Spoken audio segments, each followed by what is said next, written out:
povo, tudo bem? Olha, como toda pipoca acaba, como todo carnaval tem seu fim, e como toda série boa tem um final controverso, eu vou começar esse vídeo falando sobre coisas polêmicas. Isso que eu vou falar agora é meio polêmico porque algumas pessoas podem ter opiniões diferentes sobre o que é um bom atendimento.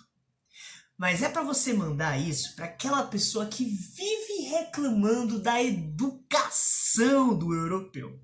E se você não foi para a Europa ainda e achou esse vídeo porque está planejando a sua viagem, não se preocupa. O que eu vou falar aqui é apenas para alinhar a sua expectativa. Portanto, a oitava coisa que não te contam é que atender bem é coisa de brasileiro. Se eu fosse sentar na maioria dos estabelecimentos lá na minha Bahia, seria algo tipo assim. Opa, boa, eu queria pedir. E aí, freguês, tudo bem? Qual é o seu nome? Tiago. Opa, Tiago, e o nome de sua mãe? Denise? Dona Denise, rapaz, Dona Denise, gente fina, vamos? Tiago de Dona Denise, é verdade. E o Bahia, Tiago? E esse Bahia, Tiagão? Vai ganhar ou não?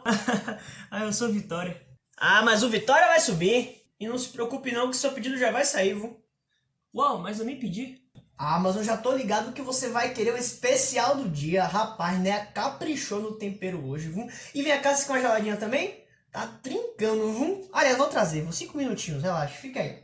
Já na grande parte dos restaurantes europeus, é tipo assim.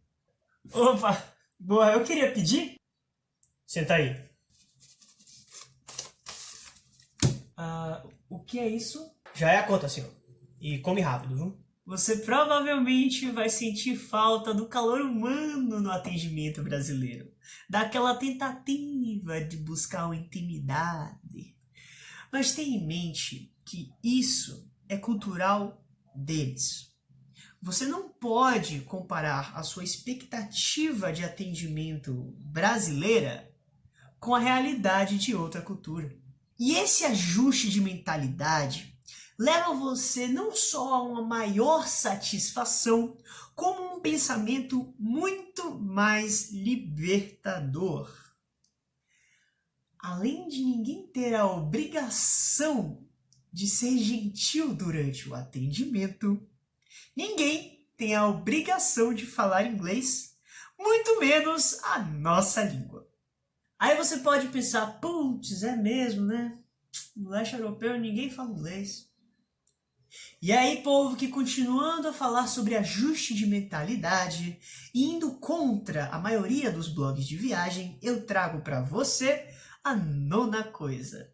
Ao invés de você pensar que ninguém fala, imagine que todo mundo fala inglês. O que vai acontecer? Você pode estar perdida, e aí você vai tentar falar com uma, 2, 3 pessoas que não falam inglês, mas se você continuar tentando, você vai achar. O que eu não quero é que você vá com o mindset de que ninguém fala, porque dessa forma você pode ficar inibida a interagir por aí, e aí sim você vai ficar perdida. E essa foi minha série sobre 9 coisas que não te contam sobre uma Eurotrip. Obrigado por ficar comigo até o final, e se você gostou dessas dicas, considere mandar para alguém que você conhece que está prestes a fazer uma viagem. Porque eu tenho certeza que o que eu falei aqui são coisas que elas nem pensam em perguntar. No mais, se você ainda tem alguma dúvida, deixa seu comentário, vai que eu faço um especial. Eu fico por aqui e valeu!